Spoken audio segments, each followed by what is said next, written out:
vamos en esta clase a repasar rápidamente los conceptos vistos en este capítulo 1 del curso. Vamos a ir muy rápido porque es harto material.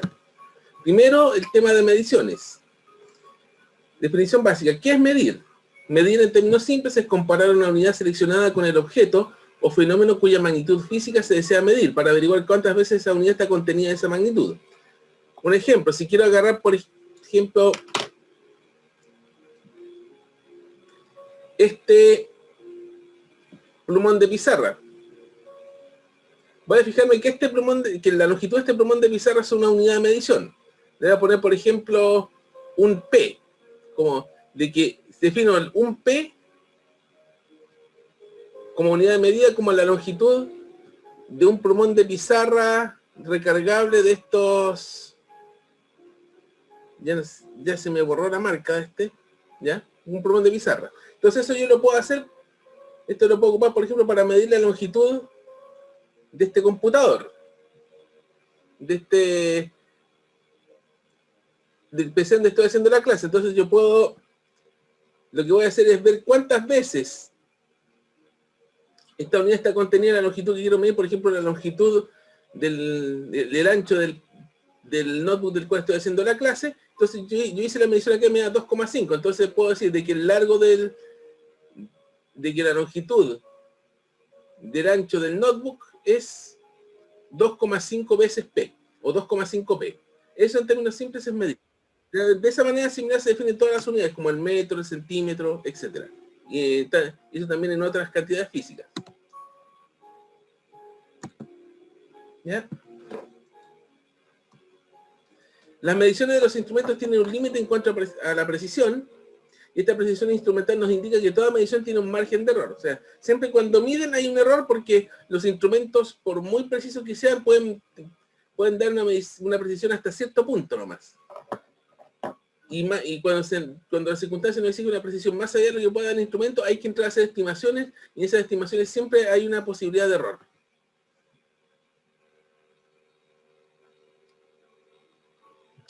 Otro tema acá que aparece, que es el de mediciones, dice, podemos definir el tiempo como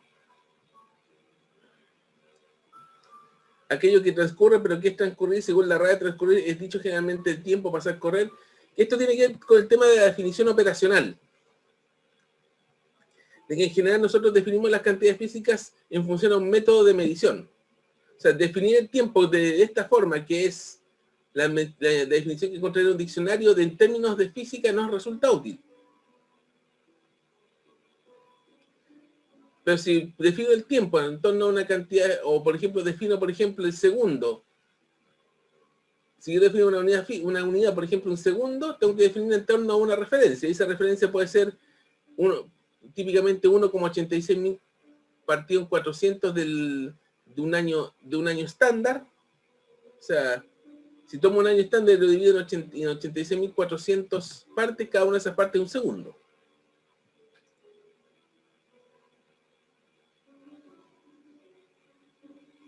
Típicamente.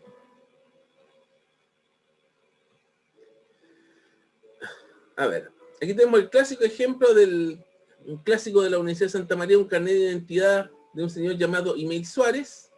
Aquí tenemos la regla, con la cual estamos viendo la longitud de este carnet, que es una regla que tiene una precisión al milímetro. O sea, podemos conocer esto, que esto mide 9,4 milímetros, pero está un poquito más adelante entre el 4 y entre el 9,4 y el 9,5, si se fijan acá. ¿Qué ocurre? Sabemos que es 9,40 algo, no alcanza a ser 9,50, no alcanza a ser 9,5, está entre 9,4 y 9,5. Entonces, ¿qué uno hace? Entonces, este dígito que está aquí, uno lo estima al ojo. Y aquí, por ejemplo, uno dice 9,47 centímetros.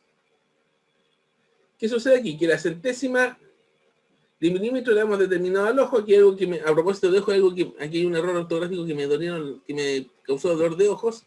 Esto es precisión, disculpen.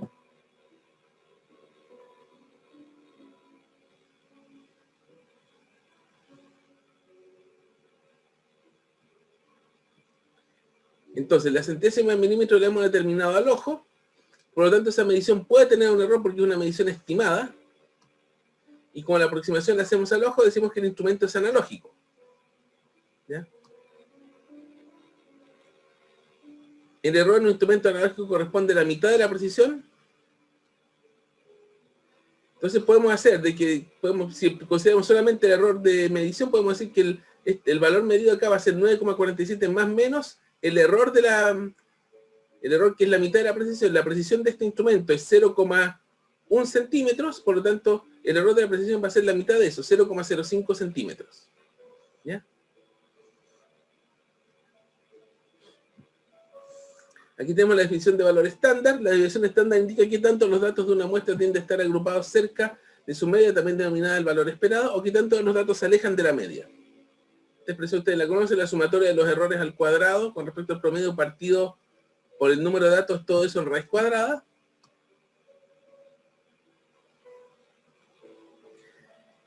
Y aquí está el tema del error instrumental y aleatorio. Cuando tenemos varias mediciones tenemos posibles dos errores. El error instrumental relacionado con la precisión y el error aleatorio relacionado con la desviación estándar.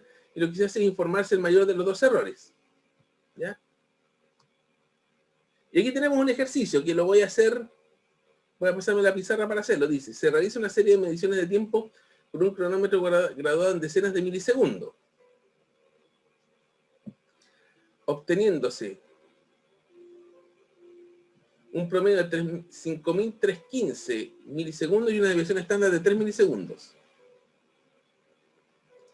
Entonces, el resultado de la medición se expresa correctamente como, ¿ya? En esta presentación hay dos problemas que lo voy a resolver acá. Yo después, al final durante la tarde, aparte del link del video, les voy a mandar, obviamente, la presentación y esta pizarra con los problemas resueltos. Aquí tenemos el problema. Dice acá, se realiza una serie de mediciones de tiempo con un cronómetro graduado en decenas de milisegundos. Primera cosa que hay que decir.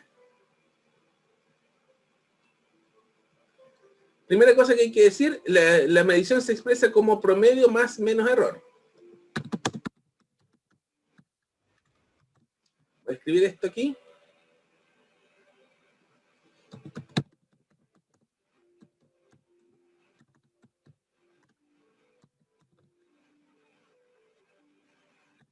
Se expresa como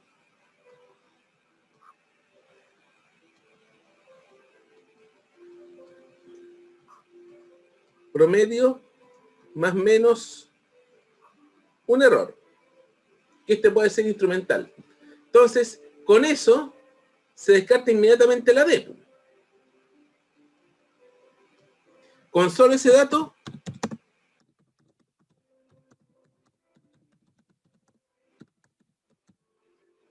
yo puedo descartar la D. Entonces puedo decir, esta no puede ser la correcta. Tiene que ser algo de este tipo. Segunda cosa que nos dicen, el instrumento está graduado en decenas de milisegundos. Aquí tenemos que suponer de que, bueno, escribir acá el razonamiento.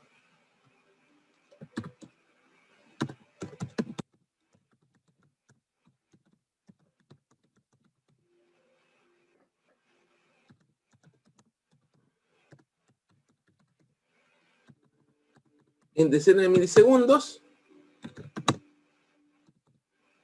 Otro detalle que los resultados se entregan en unidades de milisegundos, ¿ya?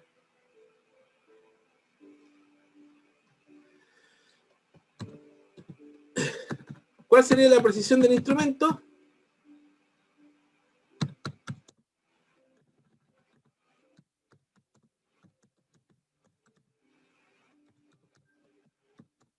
Si la precisión del instrumento es 10, aquí nuevamente se me fue colocar los recuadros aquí, no, sorry. Primero que en la Santa María Esto. Ya.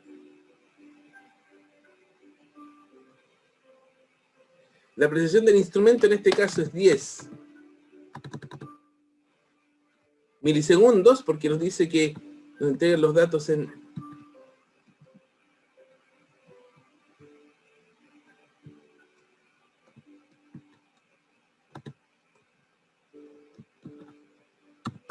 de 10 milisegundos. Por lo tanto,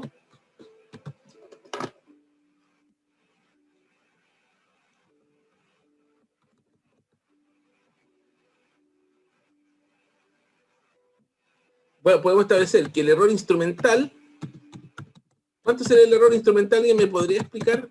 ¿Me podría decir del chat?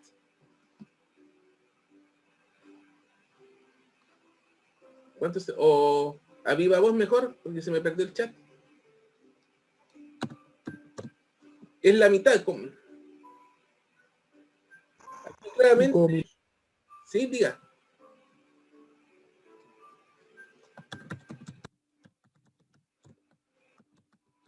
Y no más,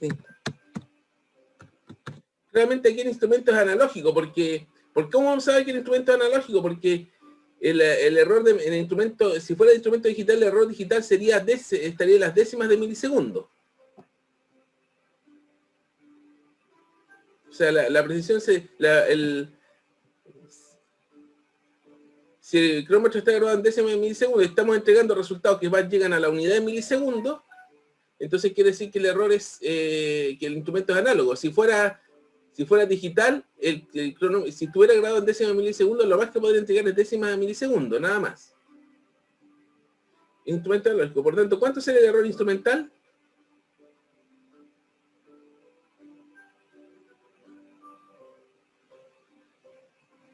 ¿Alguien podría decirlo?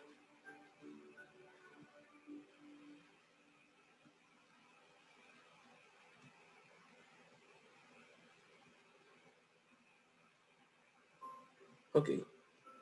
Sería 5 milisegundos. Entonces vamos a tener dos errores. Vamos a tener un error instrumental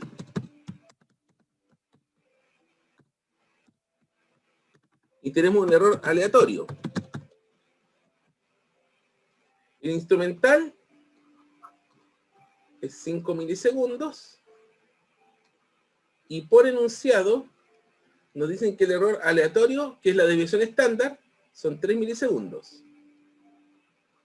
Por lo tanto, ¿cuál sería el error experimental acá? Pregunto.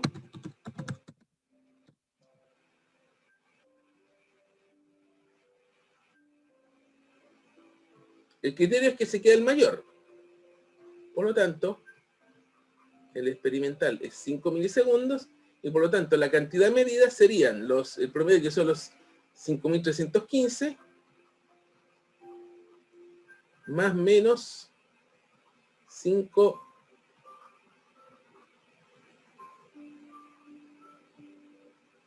milisegundos. Y eso nos manda inmediatamente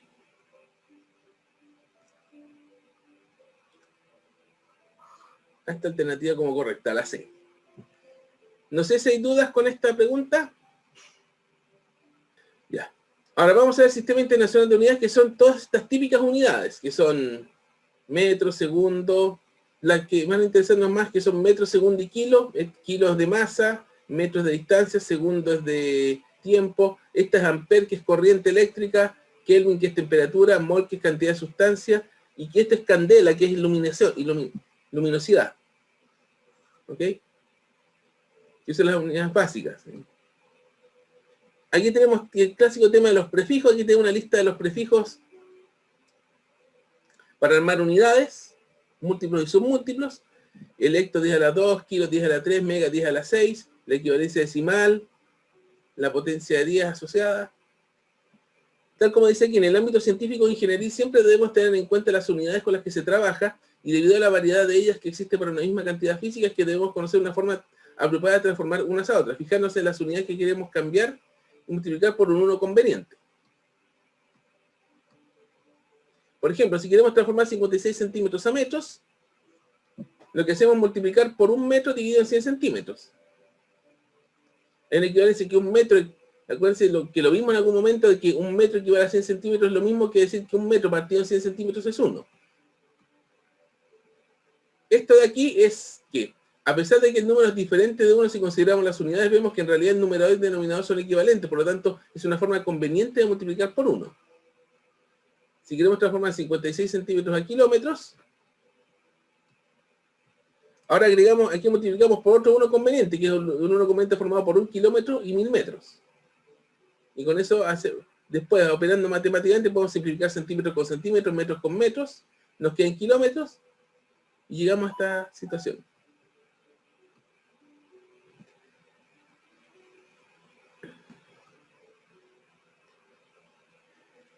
Tal como se muestra aquí, a veces antes solo estábamos calculando equivalencias de la misma unidad con diferentes prefijos, pero a veces el factor no es una potencia 10. Por ejemplo, aquí tenemos metros 100 centímetros, pero aquí empieza la equivalencia metro con pie, metro con yarda, el pie con metro, pulgada con centímetro, milla con kilómetro, galón con litro. Por ejemplo, al transformar 9,3 galones a centímetro y transformar 4,7 kilogramos, ¿cómo transformaríamos 9,3 galones a centímetros? ¿Y cómo transformaríamos 4,27 kilogramos por litro?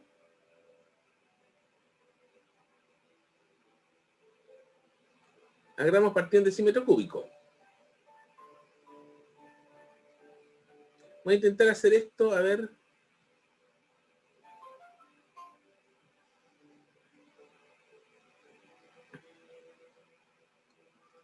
¿Cómo sería esto? 9,3 galones a centímetros cúbicos. No muy grueso este. Borro esto. Borro todos los dibujos. Dibujar esto. Tenemos 9,3 galón. Nos dice que un galón es 3,785 litros.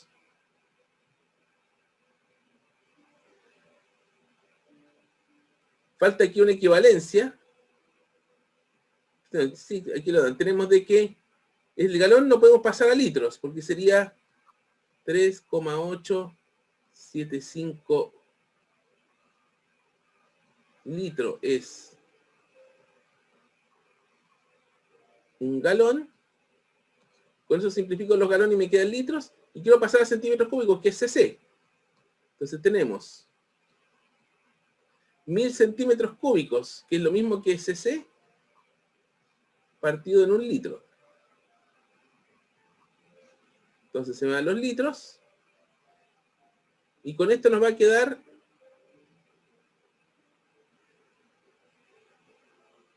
el galón en centímetro cúbico, que lo voy a escribir acá. Sería 9,3.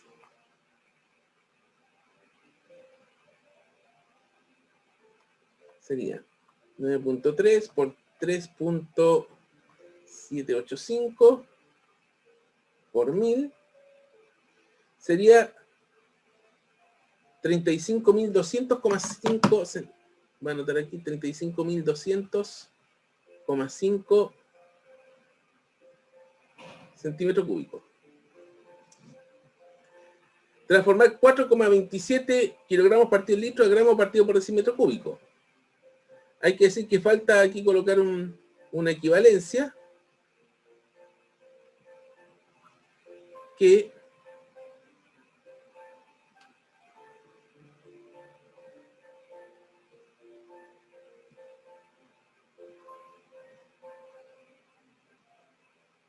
un litro equivale exactamente a un decímetro cúbico, por lo tanto no hay que convertir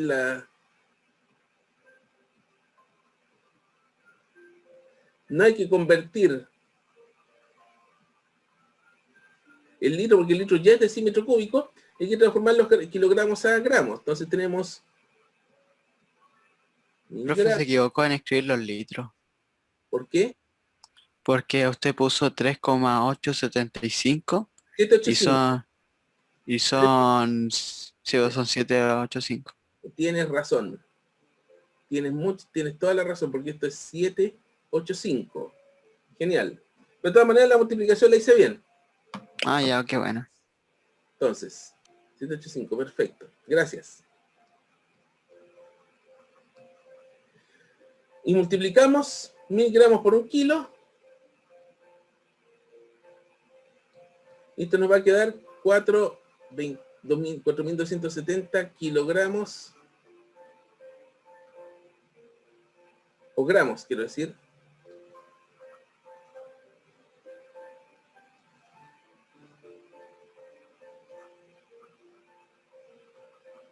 Decímetro cúbico.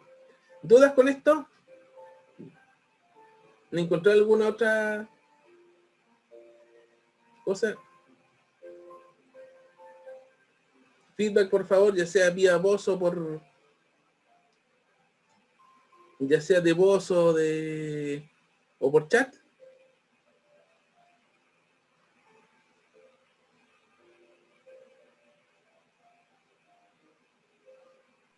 ¿Todo bien, profe? Todo bien, profe. Perfecto. Voy a cerrar esto aquí y voy a seguir avanzando. A ver.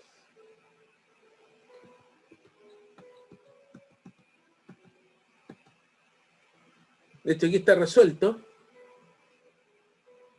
En este momento voy a hacer algo acá. Voy a borrar todos los dibujos ya. Ahí está resuelto, 4270, la misma resolución que hicimos a mano. Una pregunta, ¿ustedes prefieren que esta cosa la resuelva a mano o que las muestre así? Por tiempo lo vamos a tener que mostrar así, pero... bueno. Ahora tenemos más sistemas de unidades, tenemos 56 centímetros. Ahora tenemos orden de magnitud. El orden de magnitud es la aproximación del número a la potencia de 10 más representativa de él. Utilidad permite visualizar en forma directa la grandeza o pequeñez de un número. Leyéndose la cantidad F tiene un orden de magnitud 10 elevado a alfa. Ejemplo, considere que de una llave de agua caen 3 gotas cada segundo. ¿Cuál es el orden de magnitud de las gotas que caen en un día? Aquí está resuelto. Tenemos que un día son 24 horas por día, 60 minutos por hora, 60 segundos por minuto. Entonces esto nos queda 86.400 segundos. O sea, aquí tengo que corregir algo, de que la definición del día de segundo sería 1 partido en 86.400 de un día, no de un año. Creo que lo dije antes. Entonces si queremos las cantidades de gotas que caen en un día, si caen 3 gotas por segundo, entonces 3 gotas por segundo por 86.400 segundos de un día, entonces significa que caen 259.200 gotas por día, que esto sería... aquí quizás falta un paso. Lo voy a anotar acá. Esto equivale a 2,592 por 10 a la 5. Pero como este número es menor que 5, por eso el orden de magnitud es 10 a la 5. ¿Ya?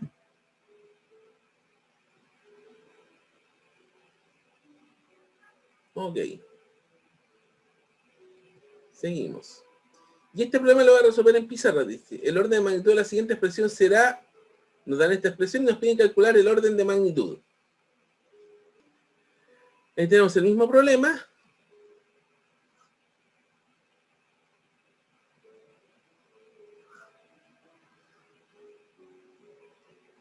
¿Cómo se resolver esto? La idea es... esto ustedes en una calculadora lo podrían resolver directamente, pero la idea es que ustedes lo pueden hacer a mano. Vamos a resolverlo primero. ¿Cómo sería a mano? Veamos primero las unidades. Tenemos...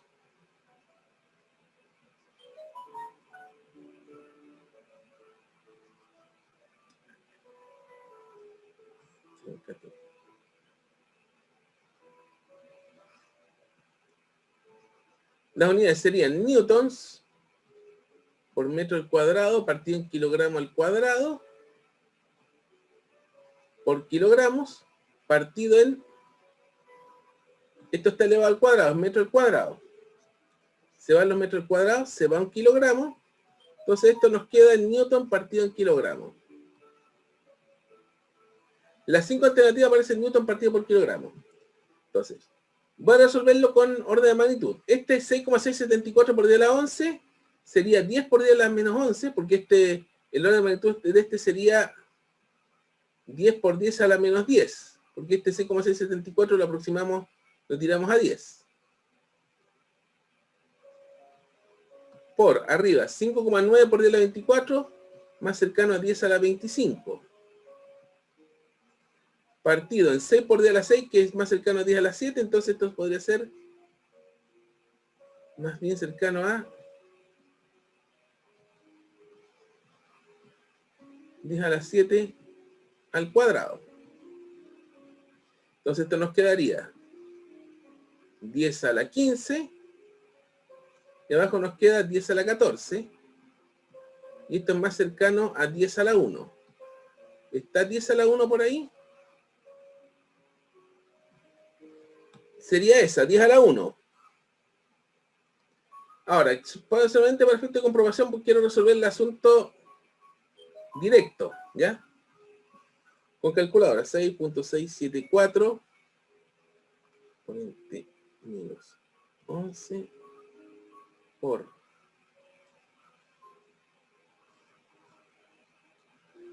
5.972.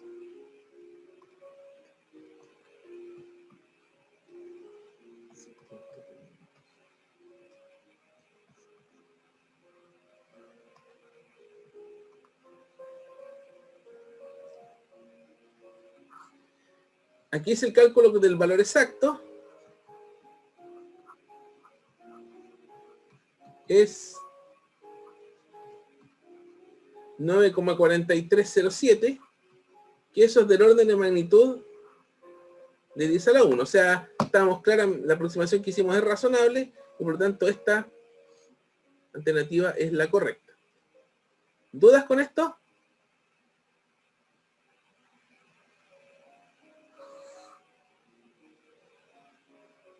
Por favor, feedback vía chat o vía... ya sea por chat o por... ¿dudas? ¿Está todo claro?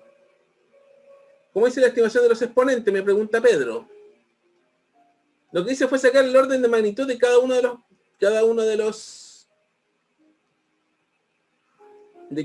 números. O sea, 6,674 por 10 a la menos 11, el orden de magnitud de eso es 10 a la menos 10, porque esto es más cercano a 10 por 10 a la menos 11 que 10 a la menos 10. 5,972 por 10 a la 24 es más cercano a 10 a la 25, le saqué el orden de magnitud. Entonces 5,972 por 10 a la 24 tiene orden de magnitud 10 a la 25. 6,501 por 10 a la 6 tiene orden de magnitud 10 a la 7. Lo que hice fue llevar todo a su orden de magnitud y operar con eso. Y me dio el orden de magnitud total. Y aquí se ve corroborado que al hacer el cálculo del valor exacto con calculadora, el resultado coincide. ¿Ya? No sé si te queda clara la duda, Pedro.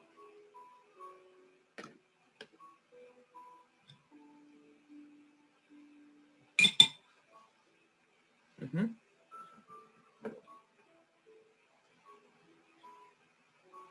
Uh-huh.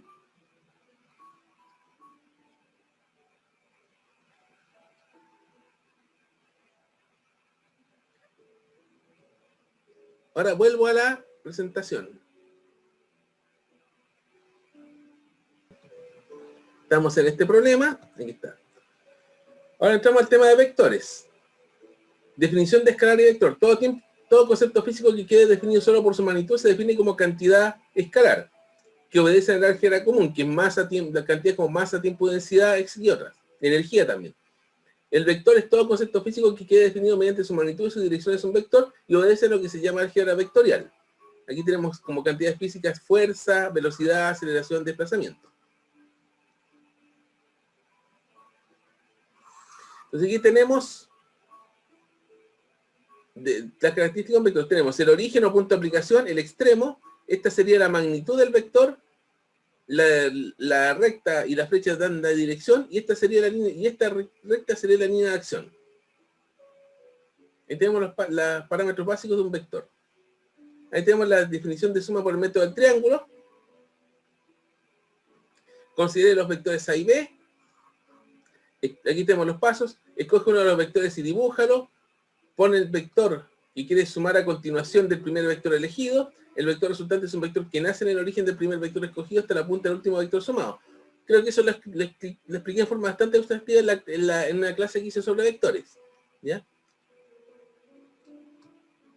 Método de paralelogramo. Aquí está. Escoge un vector y dibújalo. Dibuja el segundo vector en el origen del primero. Traza una línea paralela al vector A y que pase por la punta del vector B. Traza una línea paralela al vector B que pasa por la punta del segundo vector A. El vector resultante es un vector que nace del origen de ambos vectores hasta el punto de intersección de las rectas.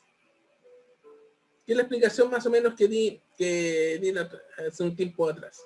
¿Ya? Se puede resolver igual que respecto a la resta de vectores, se puede resolver de igual que la suma, pero haciendo la siguiente consideración, de que, voy a anotarlo acá,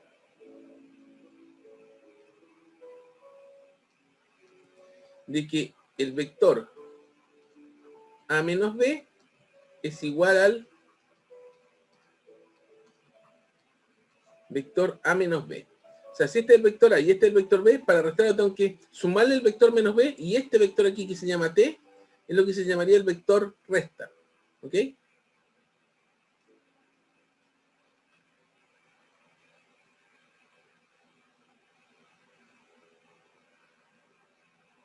Ese sería el vector resta. Ok.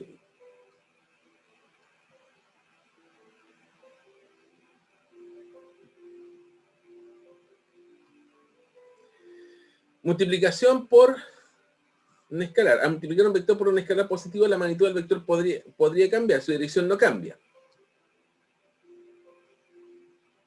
Si multiplico un vector por un escalar positivo, si lo multiplico por un escalar negativo, podría cambiar la magnitud del vector y la dirección cambia, se vuelve opuesta, tal como se ilustra en esta figura. La definición de vector unitario dice, un vector unitario es un vector con magnitud 1 sin unidades. Cada eje X y Z tiene su propio vector unitario.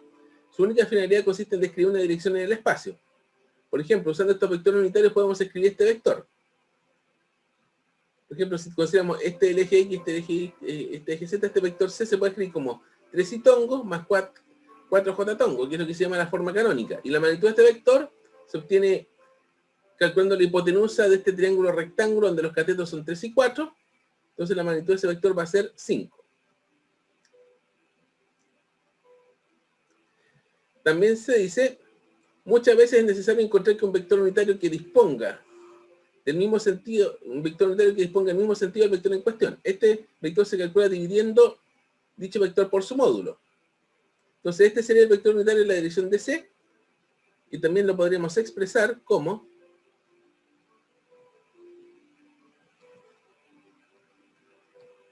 3/5 y tongo más 4/5 j tongo. ¿Cómo comprobar que este vector unitario es 1? Esto sería, y me anduvo fallando tengo que calcular esta raíz, que sería 3/5 al cuadrado más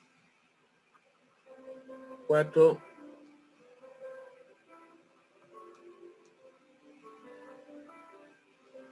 quintos al cuadrado. Eso sería la raíz de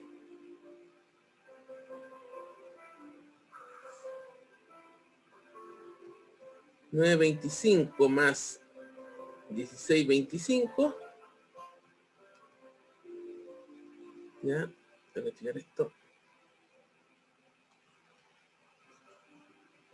Esto sería raíz de 25 partido en 25, 1. Y ahí se comprueba que este vector es unitario. Ya. ¿Dudas hasta acá?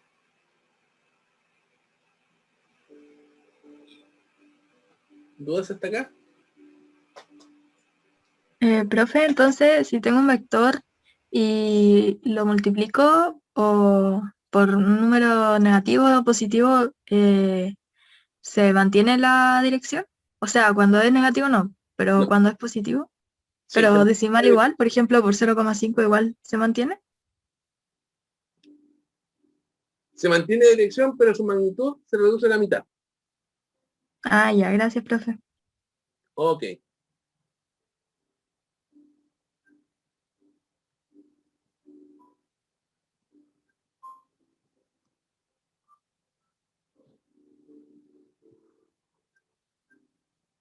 También, utilizando identidades trigonométricas podemos encontrar el ángulo que forma el vector con el eje X. Aquí podemos emplear la expresión de trigonometría, que seno de teta es cateto opuesto en hipotenusa, coseno de alfa, cateto adyacente por hipotenusa, tangente de alfa, cateto opuesto, cateto adyacente.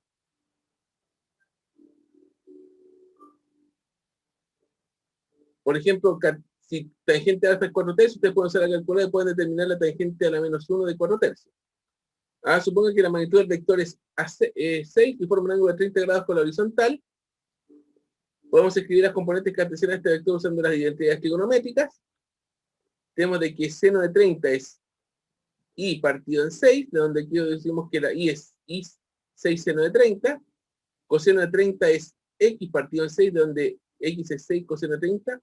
Entonces puedo expresar el vector A como 6 coseno de 30 y tongo, más 6 seno de 30 y tongo, y eso nos quedaría 5,2 y tongo más 30 j tongo. ¿Ya?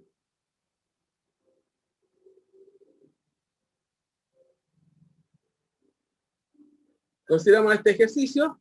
Dice, dos grupos de personas parten de un punto en común. El grupo A camina 4 kilómetros hacia el norte. El otro, luego 5 kilómetros 15 grados al oeste del norte. El grupo B camina 4 kilómetros hacia el este y luego 6 kilómetros 30 grados al sur del este. Y se nos pide determinar los vectores del grupo A y B y determinar la distancia que hay entre A y B.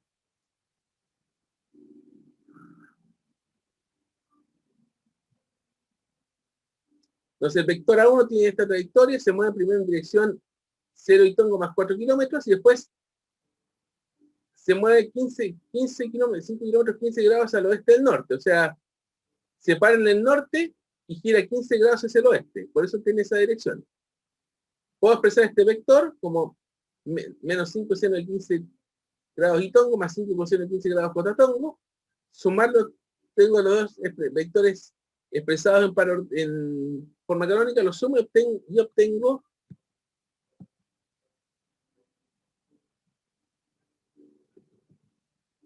este vector.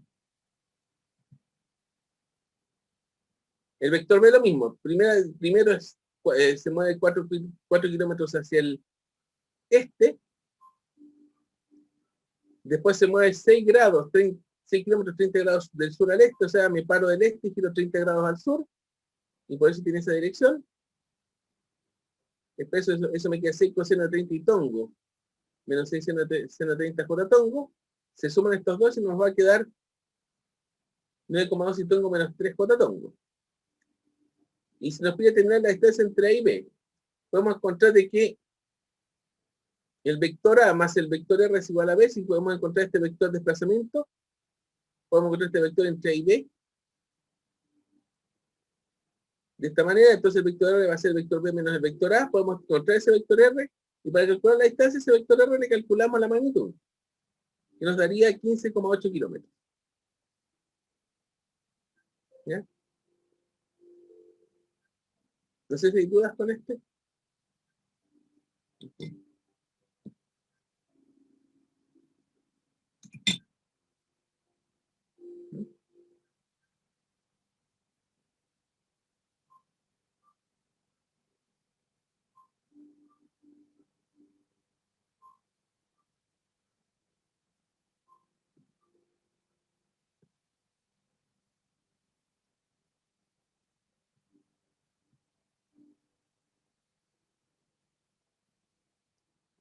Se pide además, determina el ángulo entre el vector alfa y beta, entre el vector A y el vector B.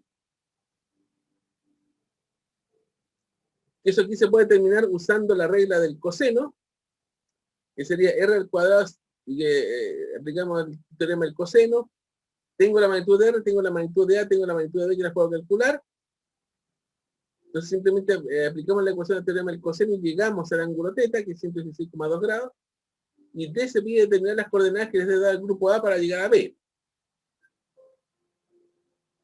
Tengo la magnitud del vector R. Tengo el vector R, tengo la magnitud, puedo establecer este ángulo pi que tenemos acá, que es 48,3, pero si nos damos la magnitud, la forma en general que se entrega la magnitud, se entrega el ángulo, es tomando un ángulo desde el eje X positivo, girando en contra de las manecillas rojas. Por lo tanto, el ángulo que habría que entregar sería este ángulo de 311,7 grados. También podría decir,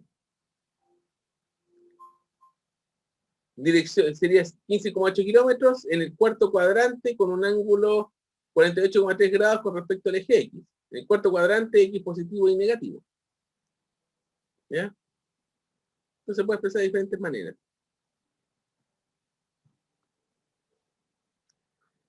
Y entramos al tema de rapidez de cambio. Tenemos aquí un conjunto de datos que representa una medición de una cantidad física en función del tiempo. Entonces, a partir de esto podemos calcular la pendiente de esta recta y su intercepto usando la ecuación de la recta MT más B, o sea, hasta hacer un modelo de ajuste de estimación de la mejor recta. Estos modelos permiten predecir el comportamiento de una variable. Y lo pueden hacer ya sea a través de interpolación, cuando nuestra predicción es sobre un valor que está dentro del intervalo medido, pero que no está medido, pero un valor, por ejemplo, intermedio entre estos dos puntos.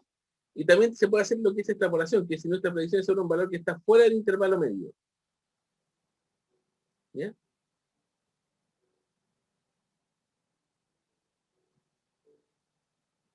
Rapidez de cambio. Sea f una función que describe el comportamiento a través del tiempo de la cantidad f.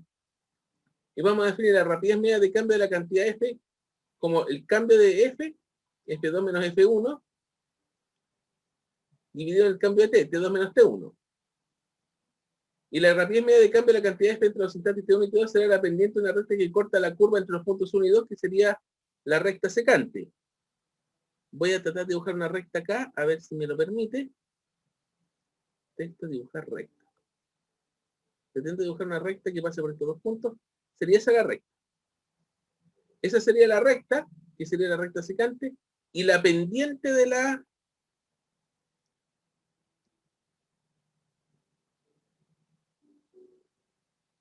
Y la pendiente de esa recta sería la rapidez media de cambio. ¿Ya? ¿Ok?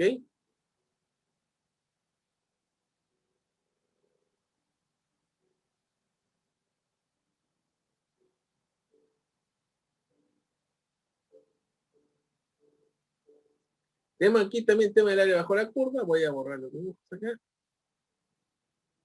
Tenemos el área entre la curva y el eje temporal corresponde a la variación de la cantidad G. Acuérdense de que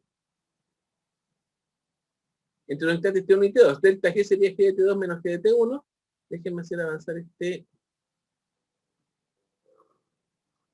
Se ve de la siguiente manera. Sabemos que la rapidez media de cambio de G sería G de T2 menos G de T1 partido en T2 menos T1. Si despejan esto, nos va a quedar de que G de T2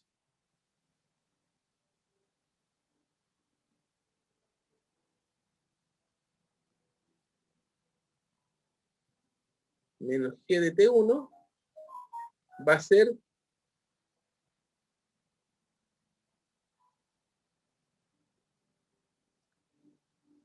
esta expresión, que es lo que se conoce como el delta G. De G por T2 menos T1 me está quedando muy estrecho, que sería esto, delta T. Y esto de aquí corresponde al área. Por eso el delta G corresponde al área, tal como se puede apreciar acá.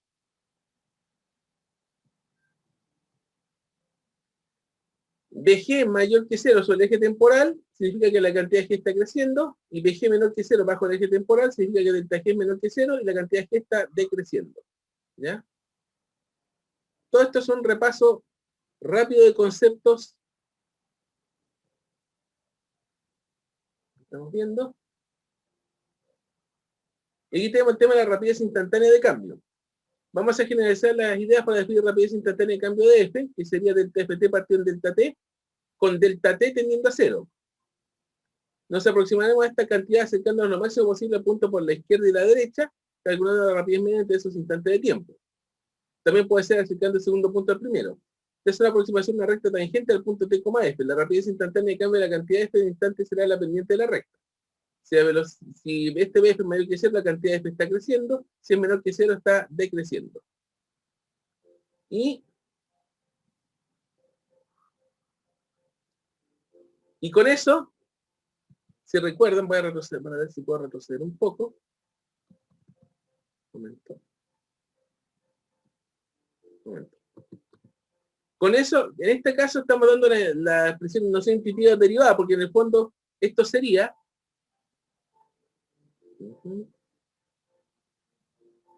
el límite cuando delta t tiende a 0 de f, que esto vimos anteriormente que era f' de t. Entonces, aquí lo que estamos haciendo en el fondo con rapidez instantánea de cambio es la noción intuitiva de derivada, ¿ya? Y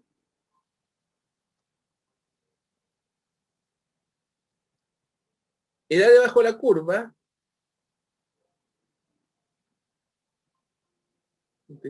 el área entre la curva y el eje temporal nuevamente corresponderá a la variación de la cantidad h entre los instantes t1 y t2. En este caso, para este gráfico de rapidez instantánea de cambio. Por tanto, si conocemos, por ejemplo, ht1, podemos obtener h de t2. Que simplemente haciendo el área bajo la curva. Aquí rige también el área bajo la curva, con la diferencia, que esto se me olvidó explicar la vez anterior, de que los gráficos de rapidez media, un gráfico de rapidez media de cambio no puede ser como esto. Un gráfico de rapidez media de cambio tiene que ser, un momento, todavía no tiene fin. Tiene que ser algo como eso. Tiene que ser trozos horizontales a trazos. También eso podría representar eventualmente rapidez instantánea. El problema es que esto no puede ser rapidez media, la rapidez instantánea puede tener esta forma. Y en la rapidez instantánea tú puedes hacer el área bajo la curva hasta cualquier punto. Puedes tomar T1, T2, si conozco el valor de H en T1, puedo T1, calcular el área bajo la curva hasta T2, y de ahí puedo calcular el valor de la función en T2.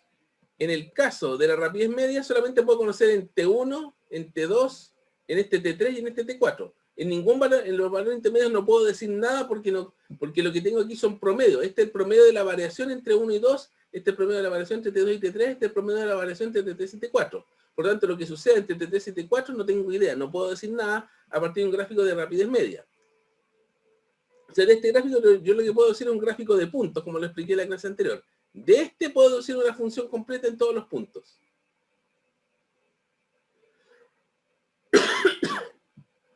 Si aquí el delta G es mayor que 0, la cantidad G está creciendo. Si el delta G es menor que 0, la cantidad G está decreciendo. Y eso sería todo respecto a la presentación. Fuimos a velocidad del trueno, pero quiero ir ahora a explicar brevemente una expresión que salía ahí, que era cuando te dicen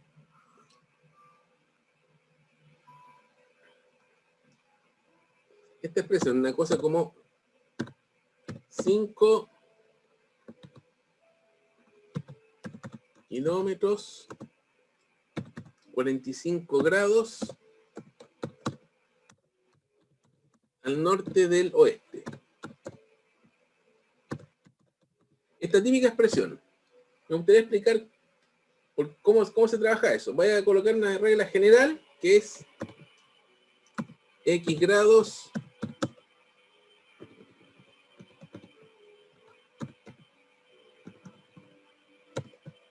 al x del y. O que también se suele notar y a grados x. Son dos formas de notar esto.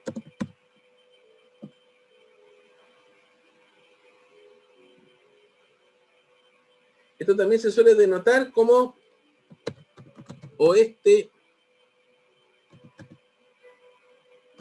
45 grados norte, o también se puede decir oeste. Esas dos notaciones aparecen típicas cuando se dicen algo de este tipo. A grados al x de y, esto significa voy a poner los siguientes pasos. Me dirijo a la dirección, voy a la dirección I.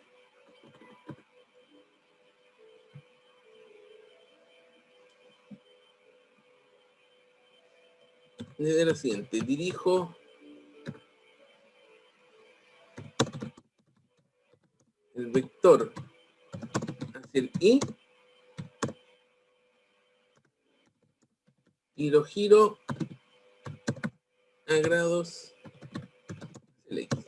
Esa sería la manera como una regla general, como para explicar esto. Si digo a grados hacia la X del Y, significa que dirijo el vector hacia el Y y lo giro a grados hacia el X. Voy a marcar esta regla en verde acá. Por ejemplo, este es 5 kilómetros 45 grados al norte del oeste. La interpretación sería, de acuerdo a esto, sería, dirijo el vector hacia el norte, norte del oeste, dijo el vector, sería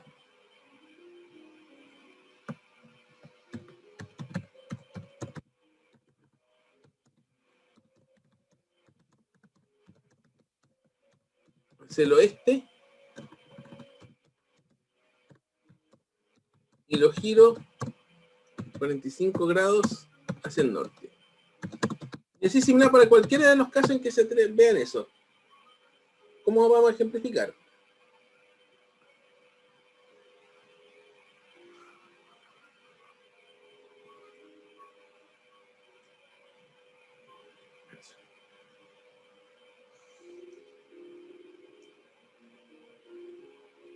Entonces, generalmente, norte, sur, oeste, este. Generalmente el este se relaciona con el eje X y el norte con el eje Y. Entonces, ¿cómo hago los pasos? Primero, dirijo el vector hacia el norte. Dirijo el vector hacia el oeste.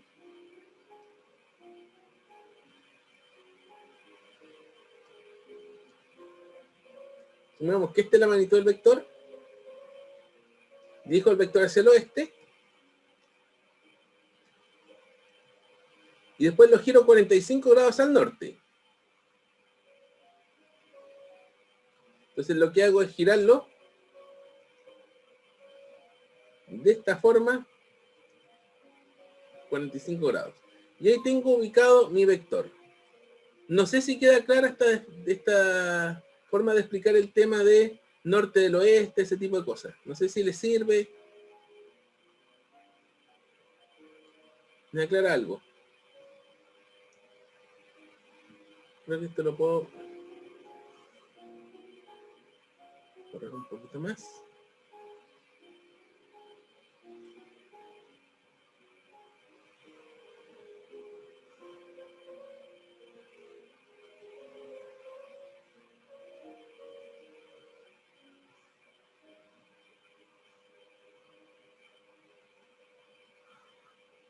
Bien.